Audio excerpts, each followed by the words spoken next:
Hello, how are you doing? My name is DeAndre Martin. I serve as the Director of Partner Engagement and Special Projects at the Oklahoma City Innovation District, and this is InFocus.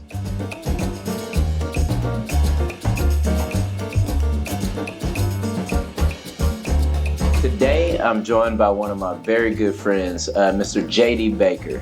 I'll let him introduce himself. Well, thank you for the introduction. I'm J.D. Baker. Do a lot of things, but I'm a writer, historian, and I'm currently about to be the chair for the Oklahoma City Black Chamber of Commerce. Cool. Thank you so much, man. And so last day of Black History Month, so I think it's very fitting that we're going to talk about the history of Oklahoma City. You and I have a little bit of history together, over 10 years at the University of Oklahoma. You served as president of the University of Oklahoma while we were students. You've been platform manager at Cortado Ventures, strategic advisor for nominee, special assistant to the mayor of Oklahoma City, pretty much every job in Oklahoma City, every high-power job you have had. So I want to go back and say, like, what kind of got you on this path of really being a change maker and kind of difference maker here in Oklahoma City? What sparked your passion behind that? For me personally, it really just goes back to, and I have to do it. I'm a historian, so I always go to history. You know, I done Strengths Finder, and one of my strengths is context. And as historians, we always think of things lay the table context. for us. You gotta lay it out. You gotta lay it out. I've actually been reading the book Cast lately by Isabel Wilkerson, and she's very much saying, she lays it out. She's like, I'm just really trying to get us to bear witness. I don't have the solution, but like, this is what out. And so for context for me and just my love for Oklahoma and connection here, my family came here, and it's different portions of my family. So I have some family that are Creek freedmen. So they were, after being in enslavement, they were forced here on the Trail of Tears with other Creek Muskogee people from Southeast United States to Oklahoma. So that's 1830s. And then there's other portions of my family that made a choice themselves to come here.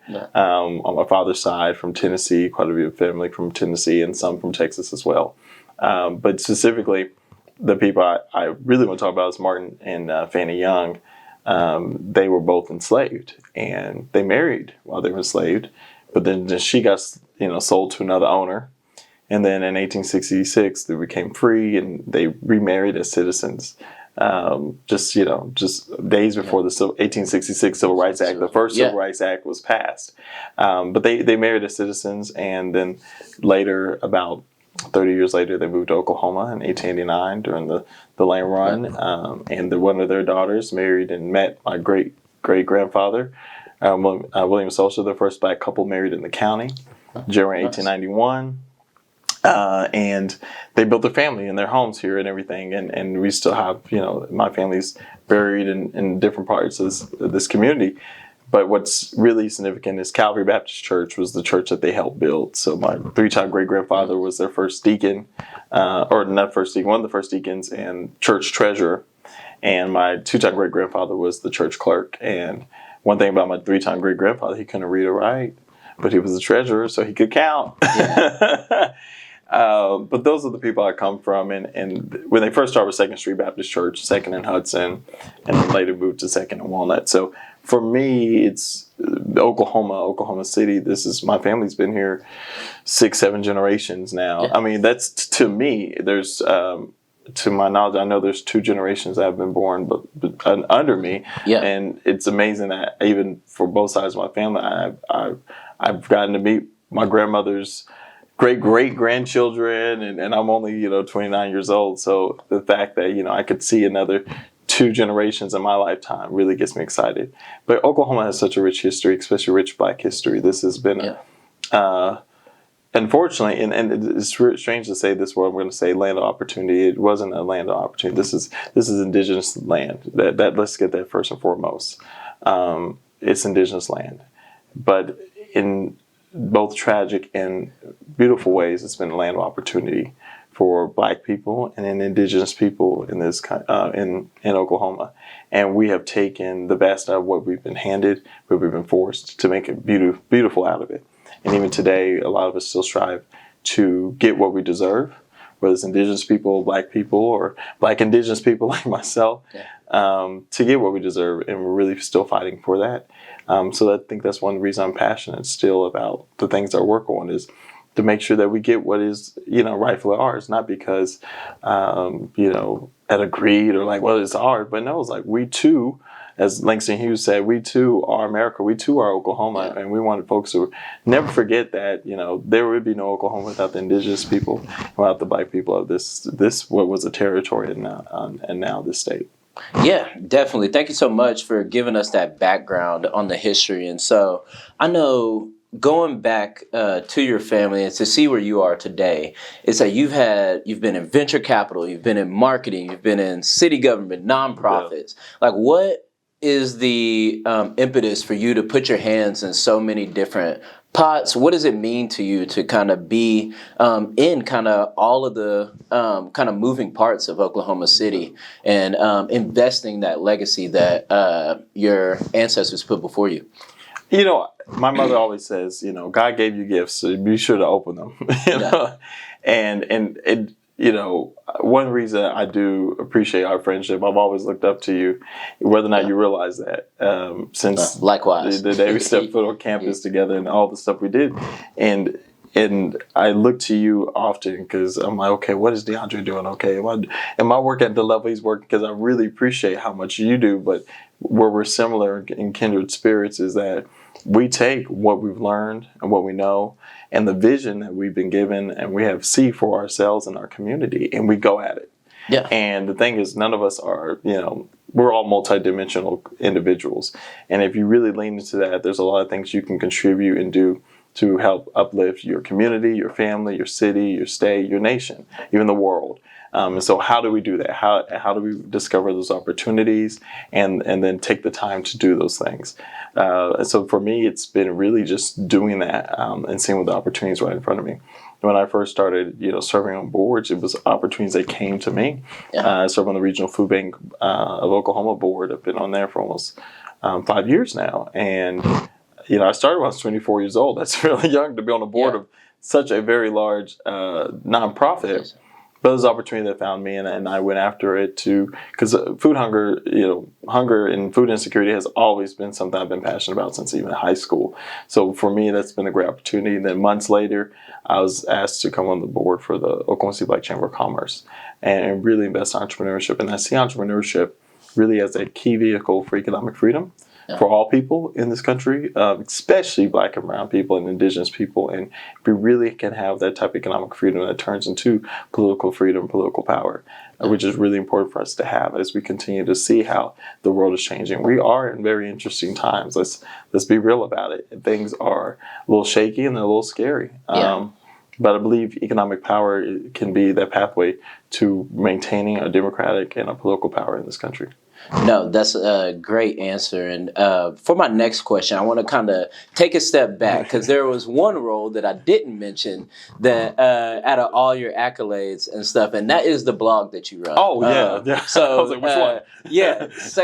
Sankofahoma. Sankofahoma is the blog that you run. And so you talked a little bit about your elder that came here. He knew money, but he couldn't read and write. So now what inspired you to go back and do, I think it started with family history, but now it's overall Black history. And how does that, I guess, what does it mean to you to come from this lineage of family members who came here, bootstrapped it, couldn't read or write, and you're one of the most articulate people I know, and now you're sharing these stories that haven't had an outlet to date. And so we'll talk a little bit more about the blog and kind of how you got there. You said it, man. You said the key word. You said go back. That's what Sankofa means. So Sankofa is a word from the Tweed language, which means to go back and retrieve and bring forward. This is a common. This word is quite common when we think about Black studies. My minor at OU was African American studies. I had incredible professors like Dr. Sherry Coleman, Dr. Carlos Hill, and several others, Dr. Medakar Starfan.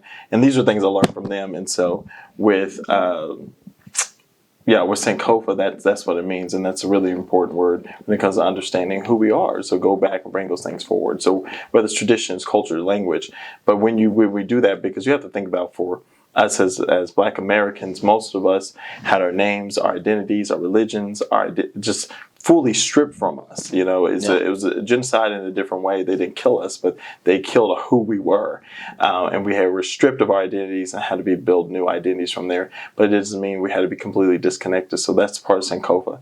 The other part, Homa is a Choctaw word, which some have interpreted to mean of red people.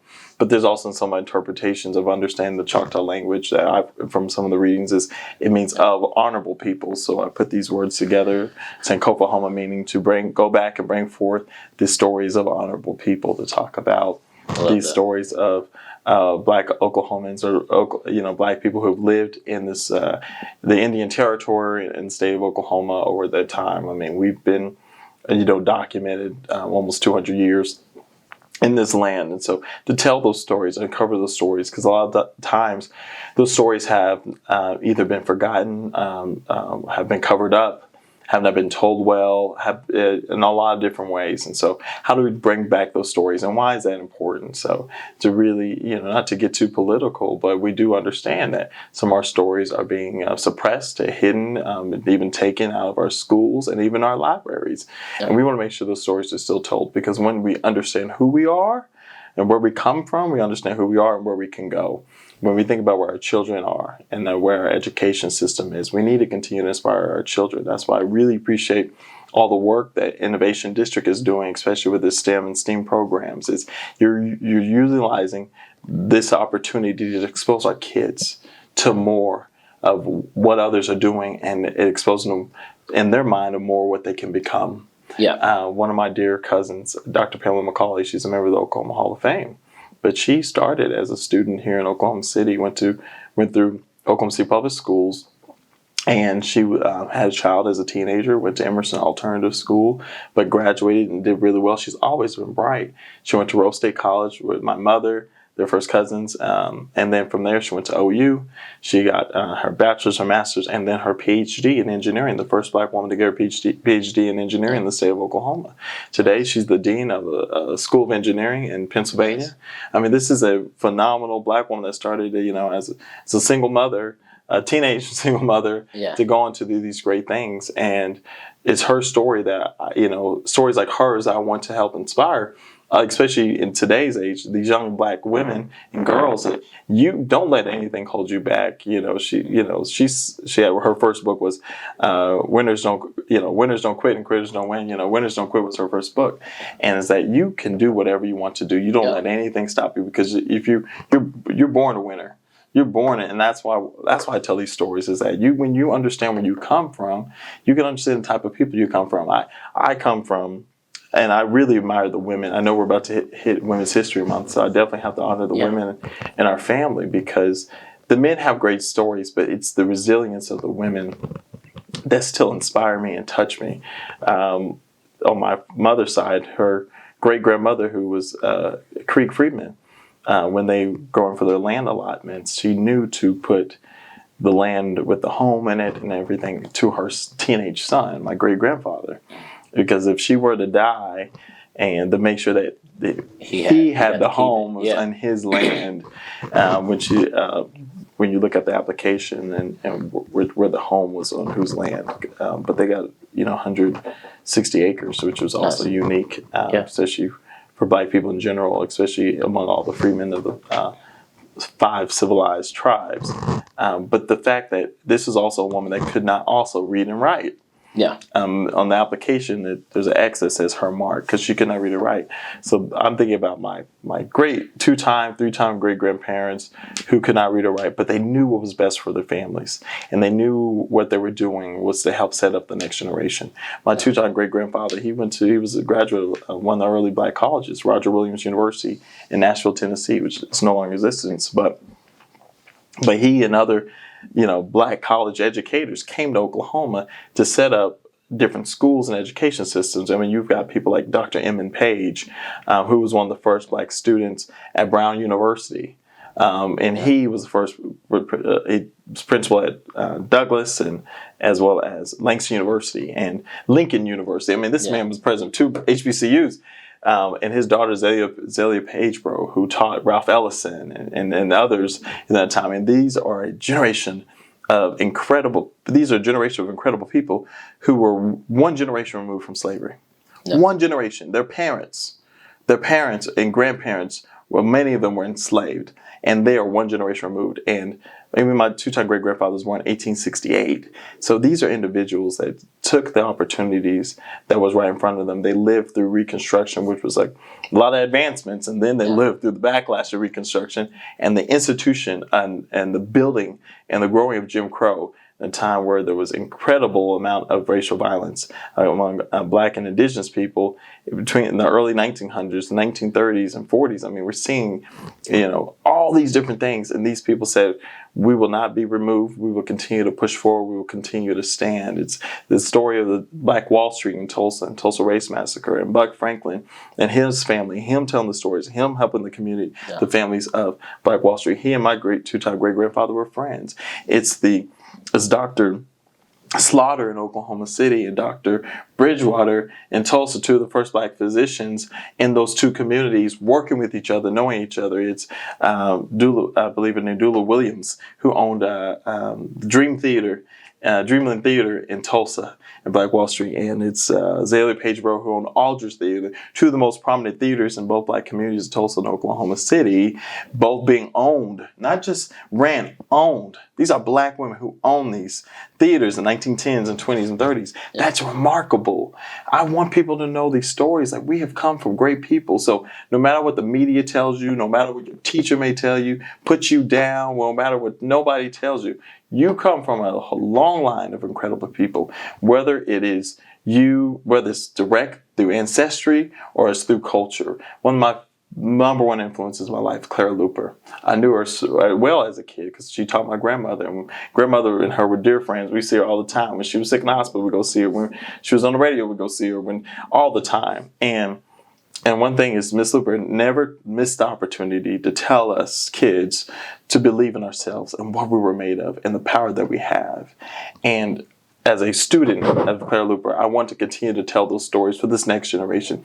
And we have an obligation, as many students of Clara Luper's, whether in and outside the classroom, and we still have the obligation. Some of them are now in their 80s, and some of them as young as me, but we all have an obligation to continue to tell our stories and tell this next generation, kids, you can be whoever you want to be. Do not let anyone knock you down. No matter how you may identify or who you may be, you are made for greatness. No. You're made for greatness. I told you I could go on.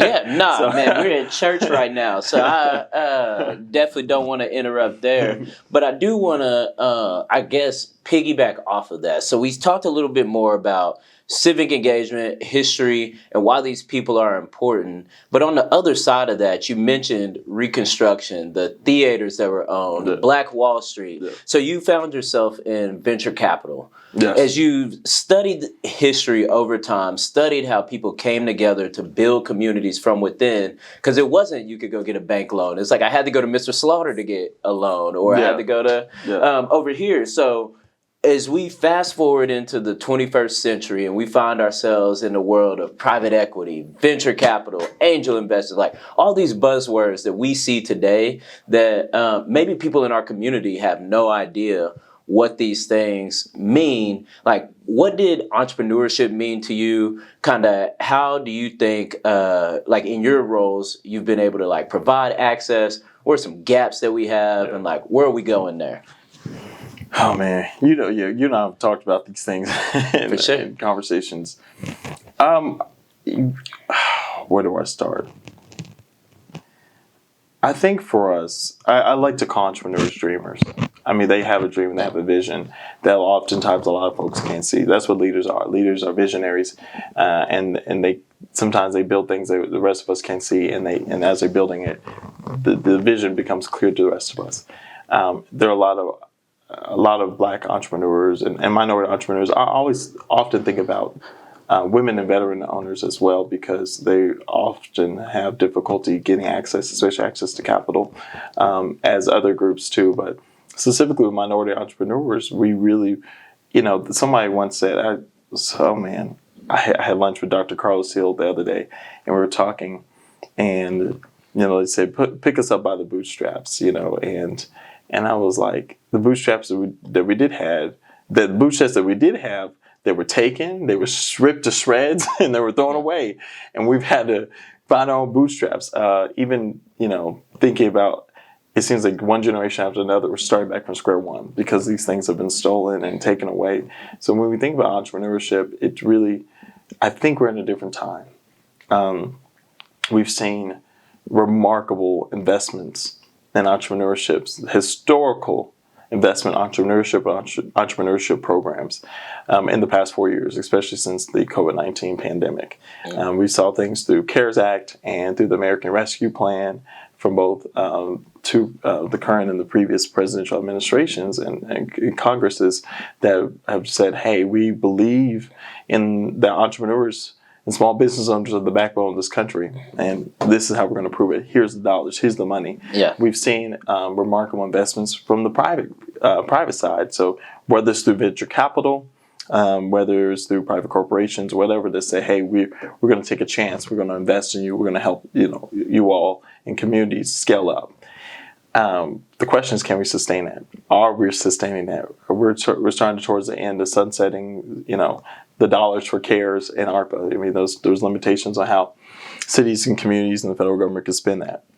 Some of the investments and commitments that a lot of large corporations made in the wake of George Floyd's assassination in 2020 to Black communities and minority communities, we're starting to see some of those fade away. We're starting to see chief diversity and inclusion and equity officers let go, fired, those positions being eliminated, removed. We're seeing that in the private side and the public side as well. We've seen what Governor Stitt has done to help to push that out of higher education, unfortunately.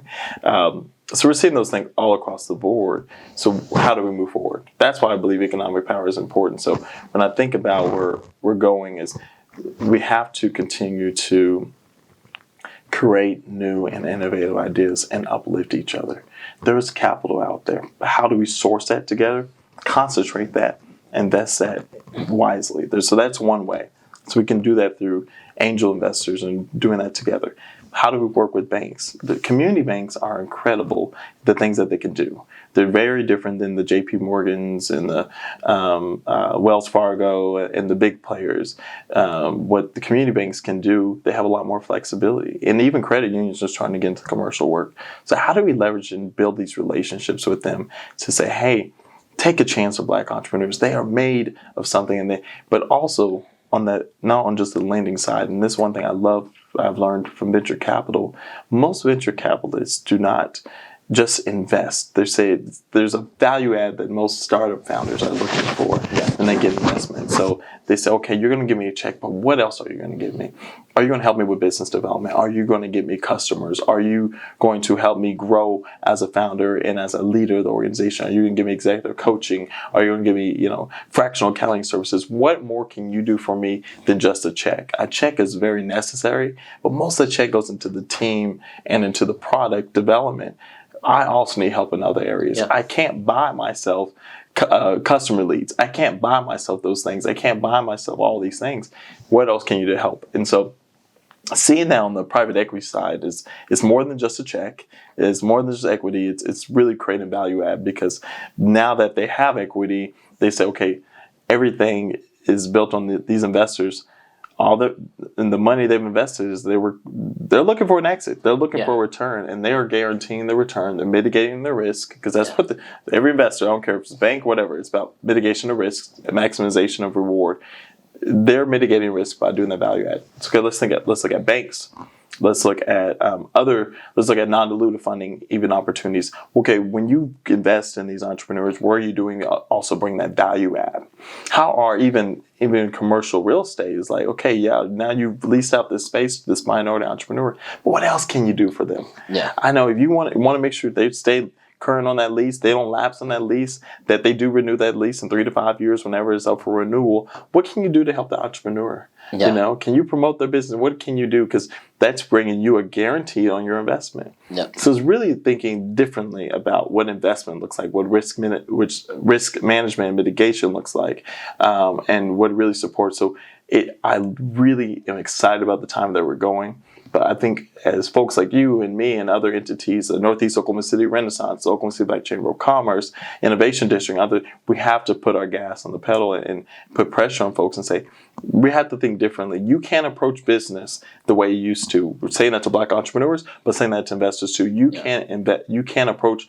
We can't do these things the same way because it didn't work for us then. We have to think something new. And last thing I'll say, I'm really excited about the Henrietta B. Foster Center through MAPS 4, because I think it's going to be something that's going to be remarkable and impactful for our community in so many ways. Yeah, and I think that's a good segue to my next question, because you see the Henrietta B. Foster Center, that is a MAPS 4 project. Yes. MAPS is super unique to Oklahoma City. Every time we bring somebody and tour around, they're like, MAPS, what is this? But like, I think in you and I growing up here, we remember, we're on the tail end of it, but we remember how bad like these places were to go down. There was nothing to do, but now you see Scissortail, and then we have the next 10 years where it's leading up to a new arena and stuff like that. Yeah. So I wanted to go back, because when we got out of college, I believe it was like that year after was the first, was not the first, but that was the campaign for MAPS 4 to get things passed. I think that was when you recently got to the mayor's office. So in that role as a special assistant at the mayor's, what would you say were some like key initiatives that you got to work on? What are you proud of? Yeah. And what do you hope that like when people look back on JD Baker and some things that you did in that role, what do you think is the most impactful? Well, I have to say I'm eternally grateful to Mayor David Holt for giving me the opportunity and the chance, really for believing in me and taking the chance on me. He really helped me, and every bit of our friendship over the years. I believe I first met him in 2017. He's always been a big support and source of encouragement and through every bit of my life. So as a friend, as a mayor, as a leader, and as a former boss, I'm eternally grateful for him. One of the first things we worked on when I was at the mayor's office was MAPS. I joined August 2018, and we launched the Ideas for MAPS campaign in October, so 2 months in, and I was the keeper of the MAPS ideas. So every MAPS idea from the public it came to me. So it was digital, it was physical, it was in community meetings, so taking out notes and then going back and logging that in. And well, I mean, we had, I think, around 2,000 ideas. Wow. And it was a lot of ideas. Some better than others. I'll just say that. There are one set of ideas that I regret that we should have pushed more into is pickleball. Who knew pickleball was so big? But pickleball. It's like, man, we should leave. There's Scissortail now. Yeah, just a couple years behind. Yeah, but I mean, we're $140 million in the park, so there's still opportunity there in these future park developments. And but man, that was I'm like, I love pickleball now, so I'm like, man, we need more public courts for sure. Yeah, but I would say working through the MAPS 4 initiatives, really understanding the heart of Oklahoma Cityans.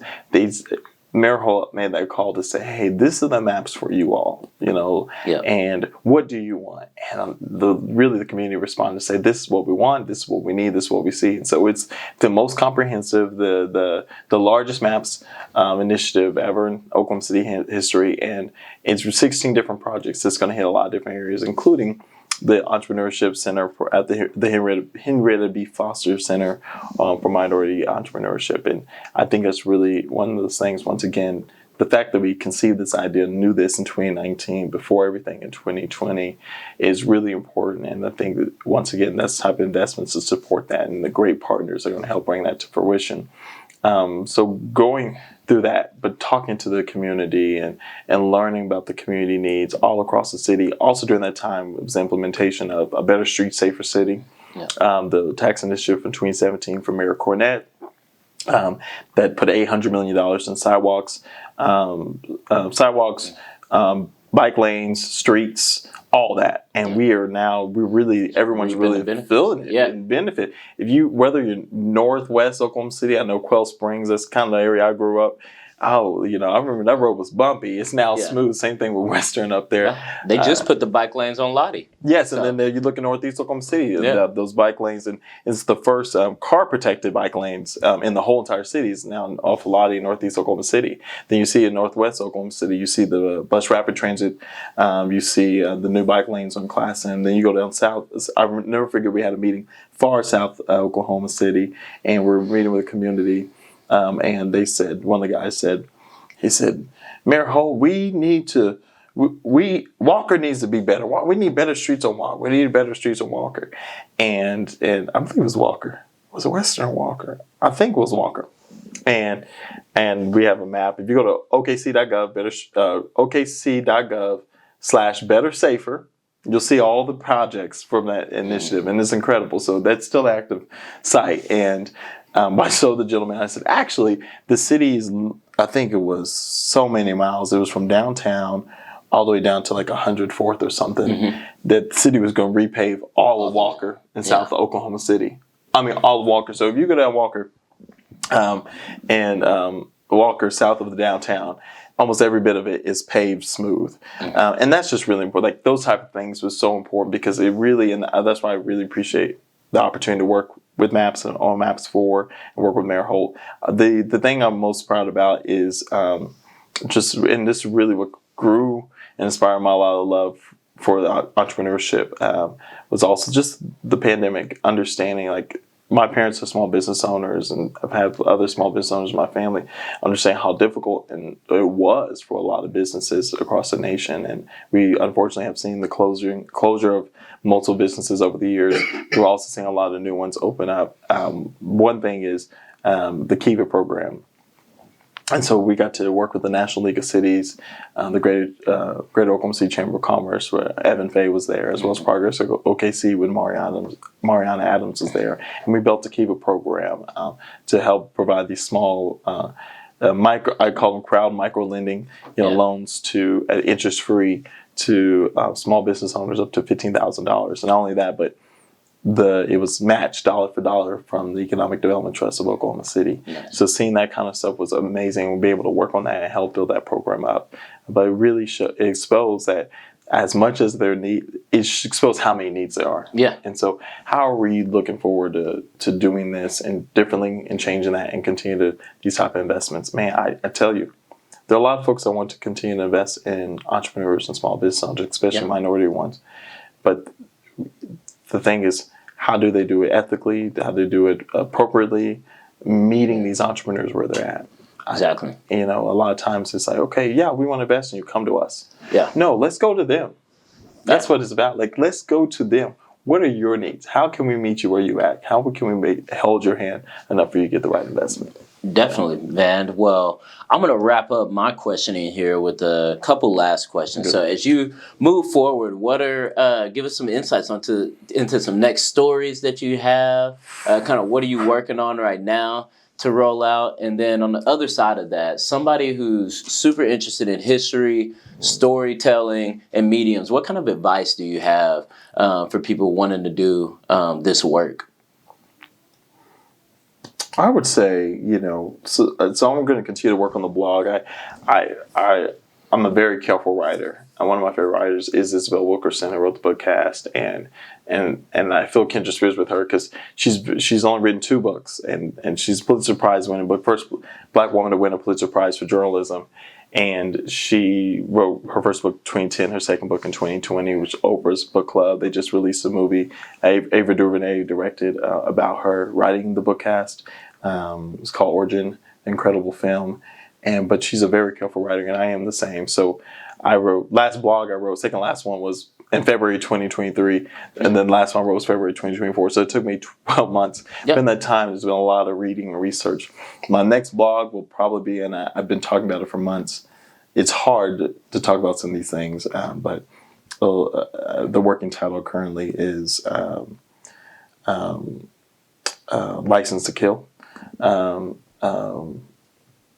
And yeah, so it's a hard topic, but I'll talk about Killers of the Flower Moon, racial violence during that time in Oklahoma, and as well as across the country, and we'll see the trends. And basically, there was a license to kill. There are a lot of ways that these things happen because people knew they could get away with it.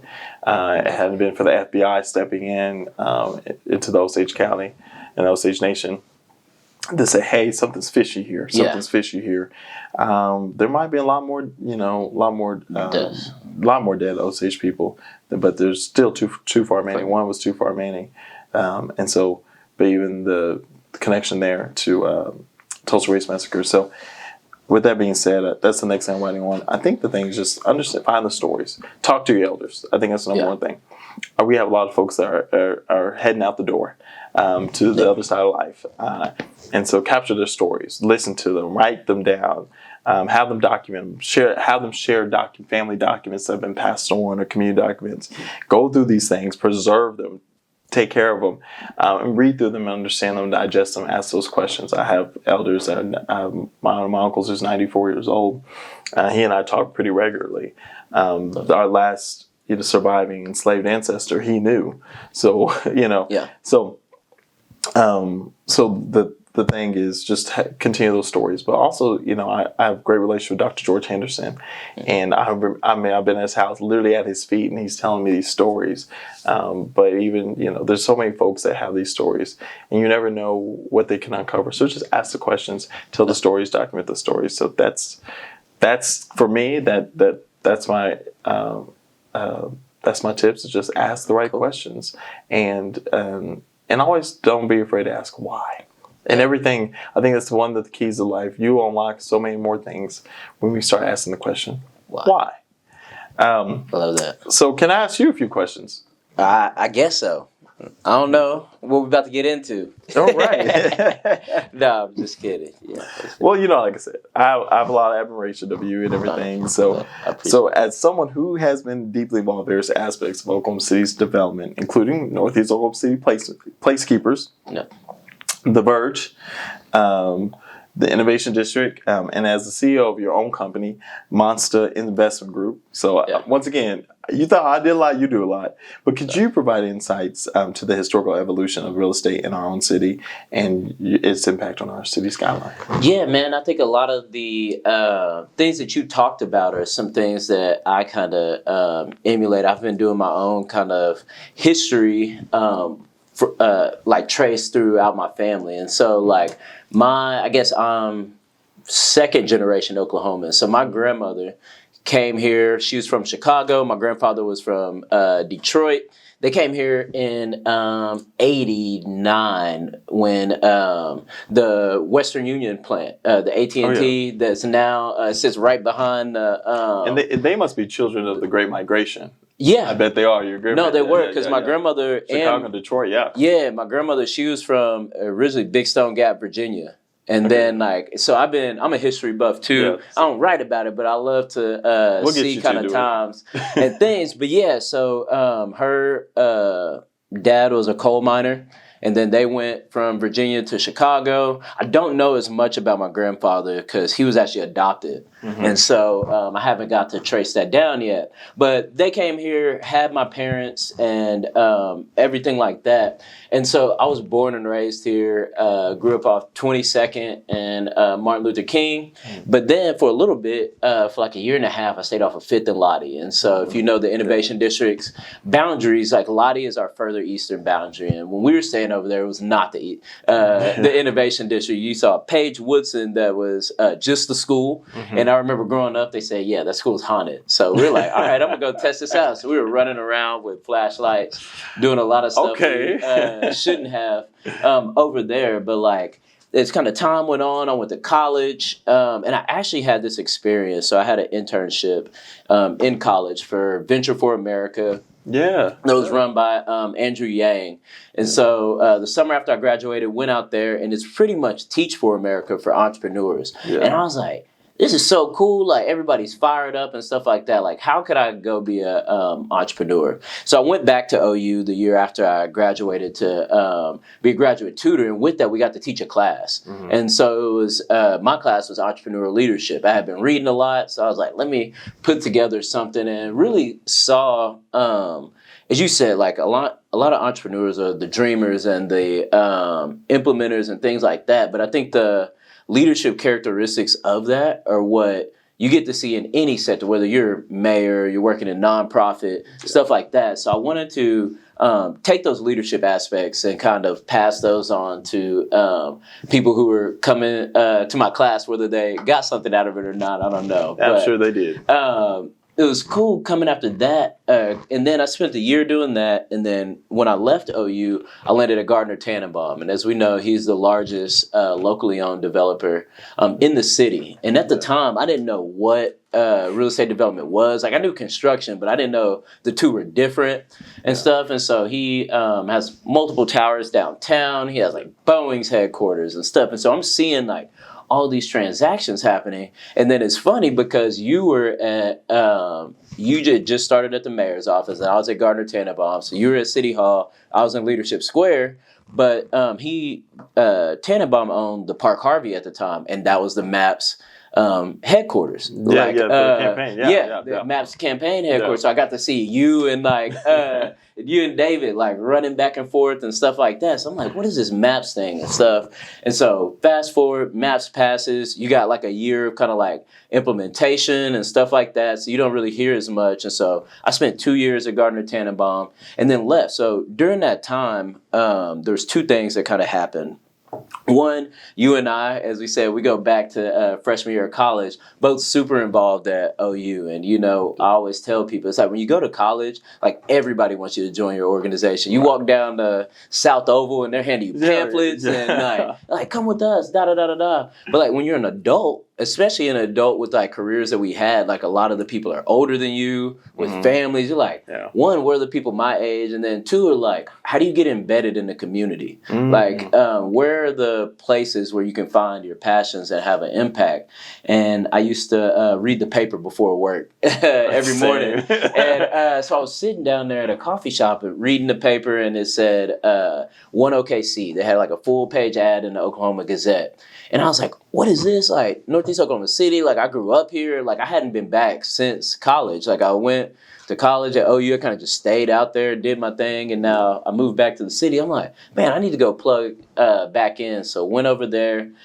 Didn't know anybody, just signed up to volunteer. And I got paired up with this guy. And he's like, you need to meet Quentin and you need to meet Sandino, which is super funny because I spend way too much time with both of them now. And so with that, you know, we just had some conversations and stuff like that. Nothing, just very 5-minute entry-level kind of conversations. But it was when one OKC was in front of East Point. East Point was just getting developed, so this is 2019, so year before COVID, construction's going, things like that. Tell them what I did, and then okay, let me stop that story there and jump to another story. Then at the same time, like while I was at OU, my best friend growing up, he couldn't find a job, and I knew I was going to be transitioning from OU. So I was like, man, like what are we going to do? Like it's like I need a job, you need a job. Like what are we going to do? He's like, man, let's go flip a house. And I was like, all right. He came from money, so I was like, all right, we'll just ride on you. No, I'm just kidding. But so we just started really chasing the trap. My grandmother, who I was adopted by, she was a broker. She was an appraiser. She owned her own apartment complex. So I grew up around real estate, but I didn't really like ever think that like I'm gonna go into real estate or anything like that. And then his dad was a home builder for like 20 years. So we went first to my grandma. We were like, yeah, we got this idea. We want to go flip houses, da-da-da-da-da. And she was like, yeah, good luck. Like, let me know if you need anything or something like that. So we're like, all right. Then we went to his dad. And, we went to my grandma. Then we started like chasing the rabbit. So we were driving on the weekends. We wake up at 8 a.m, just drive and look at properties. We call people, see how much it is. Finally found a house and we put it under contract. And with that, we went to his dad and we were like, hey, we found this. Actually, let me take a step back. We put it under contract. Then we got it. We're going to inspections. So we're there. We had the inspectors there. We're smiling like ear to ear. First deal. We're hyped. And the dude comes in. He's taking his notes and stuff like that. And he's like, at the end, he's like, man, he's like, I'm not supposed to do this. But he's like, or he asked us, he's like, this is y'all's first house, isn't it? We're like, yeah, man, it's great. Da da da. He's like, I'm not supposed to do this. But he's like, don't buy this house. And it like completely took the air out of our bubble. Wow. But a key point that you said, we were smart to where we were like, all right, but why? Yeah. And so then we asked him, we were like, hey, do you have time? It was him and another gentleman. We were like, hey, do you have time? We'd love to take you out to coffee, pick your brain a little bit. And he was like, yeah, I have time. The other gentleman didn't. And he took us out to coffee. And that was one of the most like impactful meetings. He spent like 2 hours with us at a Starbucks just telling us about houses and doing the things to look for and stuff like that. So we were like, all right, this is dope. But we were like, we need help. Yeah. Yeah. So then we went to my business partner's dad, and he'd been a home builder, and he was like, why didn't you ever tell me that you wanted to get in real estate? He's like, we could have done this a long time ago and stuff like that. So then he became you want to do it on your own. Yeah, like exactly. Dad and grandma, I can do this on my own. Yeah, and then you don't want to ask for anything. Like, buying a house is a lot of money to ask for, and you're like, we want to do it right. So we're like, we're going to risk some stuff. We'll risk our own stuff. Right. But ended up partnering with him, bought some properties, bought one in the Plaza District, ended up rehabbing that, selling it. And so fast forward, that was a year. So that was all happening in 2019.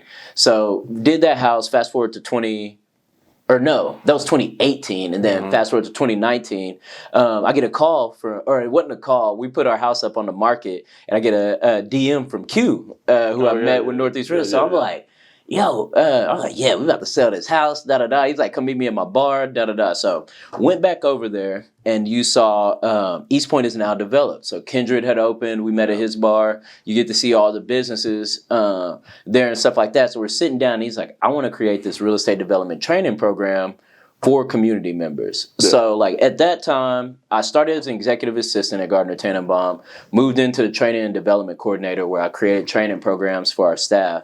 And so I had literally just flipped a house and just created a training program. So I'm like, yeah, we can do this. Training program at Gardner Tannenbaum. Yeah. Okay. And so I was like, we could put these together. And that's what I did from Placekeeper. So quit my job at Gardner Tannenbaum during the pandemic. So this is like 2020 now. And it was right before the pandemic. So quit my job to work for Northeast Renaissance, like part-time. I'm like, this is going to be great. Pandemic hits. So like whole kind of, back falls out of everything. And so go work for Northeast Renaissance. But we built this thing up. Like, I was like, this is all I have. But it was interesting because at that time, Northeast Renaissance is a board of a lot of high profile, very successful Black community members who are like near and dear friends and like mentors now. And at the time I didn't know, and like we were on Zoom, so like we had just gotten to Zoom, so I didn't get to really meet anybody until like we did another One OKC, and Q kind of conned me into doing One OKC again. And so with that, Katie Bourne, who is the CEO of the Innovation District, was on the board, and we're out doing this like trash pickup. And she was asking me what I did, and I was asking her what she did and stuff like that. And then she said, or we just went on about our business. But then like that Monday, we hopped on a call. And she was like, hey, me and Q, or she texted me and Q and was like, hey, I need to talk to you all. Do you have time to hop on a call? I'm thinking, oh, man, I'm in trouble. I didn't pick up trash right. Like, it's board members, And she gets on there and she's like, hey, I want DeAndre to come work for me. Like, what does that look like? And so then went from Northeast Renaissance to going over to the Innovation District. That was early 2021. And so been there ever since. And I know your question was about like real estate development and everything like that, but I think again, you said you're a context man, so I wanted to lay context to really see kind of like, all right, through this story, what were the development aspects that happened? So going all the way back to 2017 when I graduated. So landed Gardner Tannenbaum 2018, 2019. I get to see he does a development called Liberty Creek Village that's on the far east side of Of the city, kind of by Dell City, over by Is that south Tinker of Air Tinker? Force Base. South of Tinker, Yep. yes. So It's out beautiful on development. that side, huge development, like 500 units. Yeah. I got to be project manager. It was wild. Yeah. You get to see the Presley like redeveloped in that time, Yeah, which is off of the Lincoln. old and like And Elvis it's Presley funny. used to like That they say hotel, Elvis, I remember it was still a hotel, Exactly. Then you get to see you all's MAPS campaign. And so what does that turn into? That turns into the Henrietta B. Foster Center that we're seeing. It turns into the convergence development that features Innovation Hall. That'll be the first completed project. It turns into the state capitol and things like that. So and then so you many fast others, forward. And then you go over to East Point. So I was there when that was like under construction. And then a year later, you get to see that. Now it's 100% occupied, 90% minority owned tenants, 60% women owned tenants. Now they have developments for a hotel across the street. Yes. I'll go back even further to when I was growing up in the Innovation District, when I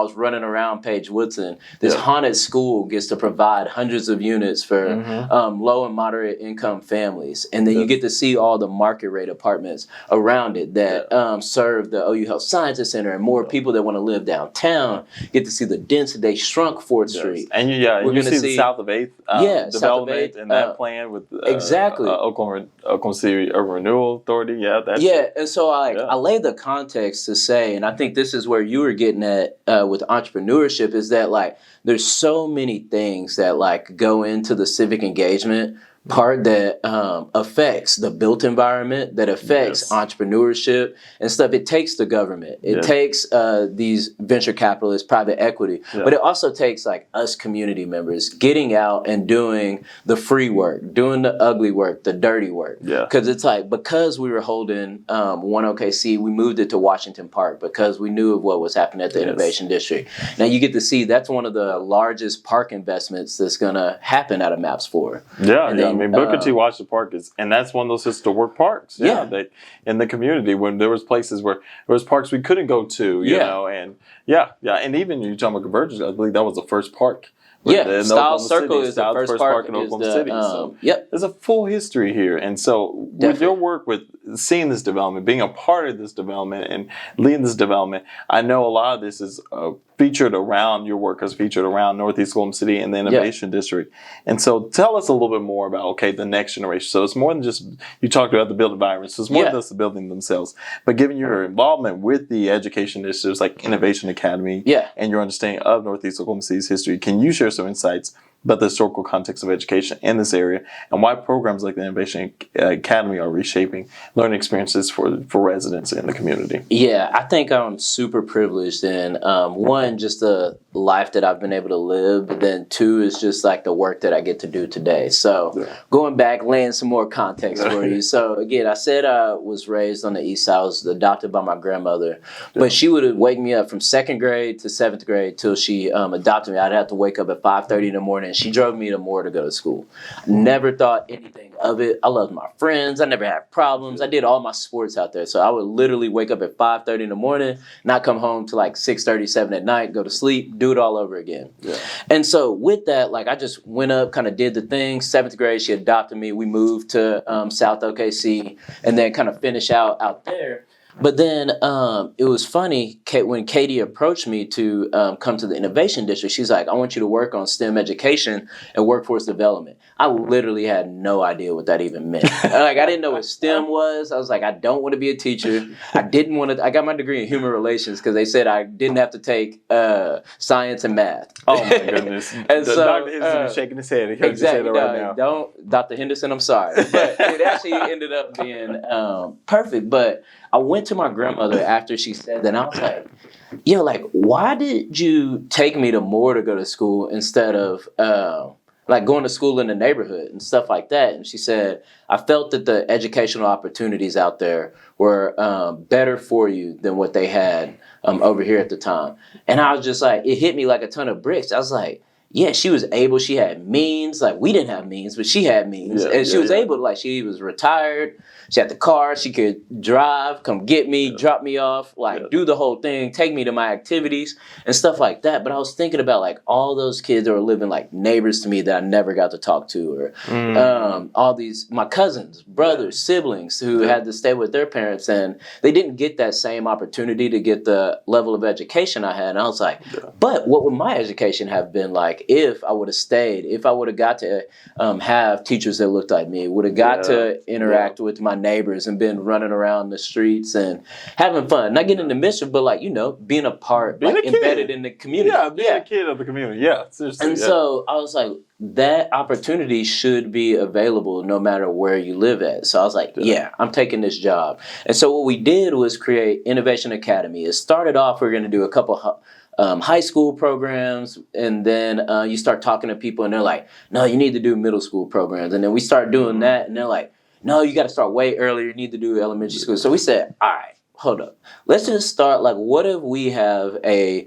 vertically integrated kind of system where it doesn't have to be super robust and we don't have to run it all, but what if we actually have dollars attached to our organization, which helps because you can use money to kind of gather people and put them together. So what if we take this approach and kind of have, you hear it across the country as cradle to career. We call it K through workforce kind of strategy. So we created Innovation Academy with the idea of having touch points with the innovation district at every point in somebody's development. And so with that, we have elementary programs where we focus on reading and math, because we realize that if you don't have those foundational tools, it's like the rest, to become an engineer, a scientist, any of these degrees, it's going to be a much harder road for you there. So it's like we want to really dig into reading and math at the elementary level.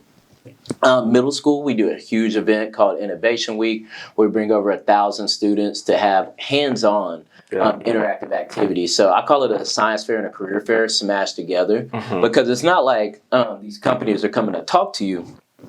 It's more so that like they bring equipment out of their labs and kids get to run around. It's and like then the Omniplex, but in real life. Yeah, exactly. And get to tell you, like, this is a job here for you. Omniplex, this is what you need. That's a very millennial thing now. Yeah. Y'all call it the Science Museum, but we call it Omniplex. I was talking about that yesterday. But yeah, so like having that experience. Getting to do that. And then in high school, we're still building out our plans there, but then it starts getting into workforce. So you want to start getting exposure. We want to start getting students on tours of the career techs, on tours of the colleges, on tours of the jobs. And so it's like, this is the opportunities that you have in front of you. Like, which one do you want to take? And everything like that. And then finally, we talk about workforce. So it's really figuring out, once you get to college and career tech age, like, how do you get into like, what's the career? And so scouring those, making sure those opportunities are in front of people, bridging that gap, and stuff like that. And then finally is our last category of families and teachers. So we really saw it was important. We were investing in students, but like, if the family infrastructure isn't there, if parents aren't excited about their kids doing these STEM projects and education, it's going to be hard to... you have to have the reinforcement back at home. Exactly. And then the same on the teacher side. We want teachers to feel confident in what they're teaching. We want them to be excited to come to work and things like that. So we have a number of programs, teacher programs, socials, stuff like that we're really investing in those communities. And then on the other side of that, we go back to real estate. It's like all of that has to happen within the built environment. So people get jobs, they have to have a house or an apartment to live in. We have Innovation Week, we have to have a building to put that in. So like in my role, it's really cool to see all the things that I work on also have a ripple effect into kind of what I have a passion about as far as the built environment, entrepreneurship, things of that nature. So as I think about my role and like how our education efforts and workforce efforts kind of go into the future, it's more so like investing in these kids so they are the next engineers, scientists, entrepreneurs, real estate developers. Because it's like we have $1 billion we're about to invest in this. Somebody has to build it. Somebody has to draw it up on paper, and somebody has to occupy it. And we want these kids that are sitting in this classroom. It's like, I think, what are we at MAPS? It's like 2029 is when that... 2028. Yeah, 2028 is when it terminates. So these kids, we're at 2024 now. Think about a kid that's in 8th grade. And that's just right the tax in 2028. The project won't be done until 2032, 33. Exactly. So kids that are in 8th grade right now will be coming out of college, like looking for careers. And so we have to make sure that we set them up to be able to have those jobs, have the interests, and carry the torch on. Because it's like we want MAPS 5, 6, and 7. So we have to do right by what our elders have entrusted us with. Thank you so much for what you do for us, what you do for the city, and everything. I know you're super busy, so we get to run into each other, and it's more like hi and bye and stuff like that. But getting to sit down for this amount of time, learning about your family history, how that influences your work, it's amazing. Thank you for sharing your story with us. Yeah, well, thank you. Thank you for yours, and thank you for your time. I appreciate you. Yeah, definitely. We'll be back soon with another In Focus.